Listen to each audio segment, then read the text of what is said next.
Hello दोस्तों, इस video में हम आपको बताने वाले हैं कि अगर मोबाइल में आवाज़ नहीं आ रहा है या कम आ रहा है तो कैसे इस प्रॉब्लम को सही करेंगे।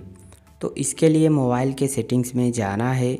फिर यहाँ पर साउंड एंड वाइब्रेशन का ऑप्शन मिलेगा, इस ऑप्शन पर क्लिक करना है।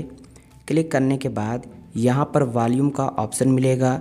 अगर इस तरीके से वॉल्यूम कम रहेगा तो आवाज़ कम आता है, तो आपको क्या करना है, वॉल्यूम को फुल कर लेना है इस तरीके से। अगर यहाँ से कोई प्रॉब्लम रहेगी तो सही हो जाएगी। अगर गाइस इस तरीके से सही नहीं होगा तो फिर मोबाइल के सेटिंग्स में जाना है।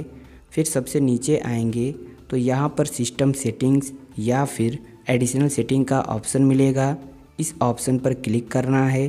फिर सबसे नीचे आएंगे तो बैकअप एंड रीसेट का ऑप्शन मिलेगा, इस पर क्लिक करना है।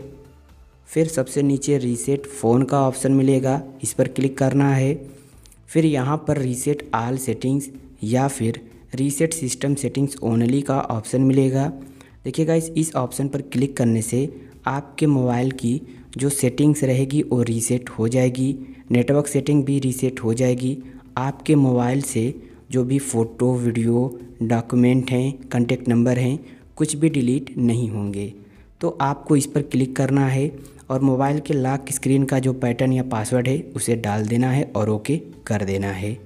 तो गाइस इस तरीके से आप कर लेना। आप चाहें तो इस सेटिंग्स को यहाँ से भी कर सकते हैं। सेटिंग्स में आना है, सर्च बार में ऊपर क्लिक करके यहाँ पर टाइप करना है रीसेट, स्पेलिंग आप सही लिखना। तो यहाँ पर रीसेट ऑल सेटिंग्स या रीसेट सिस्टम सेटिंग्स ओनली वाला ऑप्शन आ जाएगा, इस पर क्लिक कर देना है। फिर आप यहाँ पर आ जाएंगे, फिर यहाँ से आसानी से कर सकते हैं। इतना कर लेने के बाद अब अपने मोबाइल को एक बार रीस्टार्ट कर लेना है या फिर स्विच ऑफ करके स्विच ऑन भी कर सकते हैं। जैसे ही इतना आप कर लेते हैं, अब अपने वॉल्यूम को एक बार चेक कर लेना। वॉल्यूम अगर कम रहेगा तो आप फुल कर देना, और जैसे ही इतना आप कर लेते हैं जो वॉल्यूम वाली प्रॉब्लम रहेगी सही हो जाएगी। और गाइस उम्मीद करता हूँ वीडियो आपको पसंद भी आई होगी। तो प्लीज़ यार वीडियो को लाइक और चैनल को सब्सक्राइब कर लीजिए, एक प्यारा सा कमेंट भी कर दीजिए। धन्यवाद।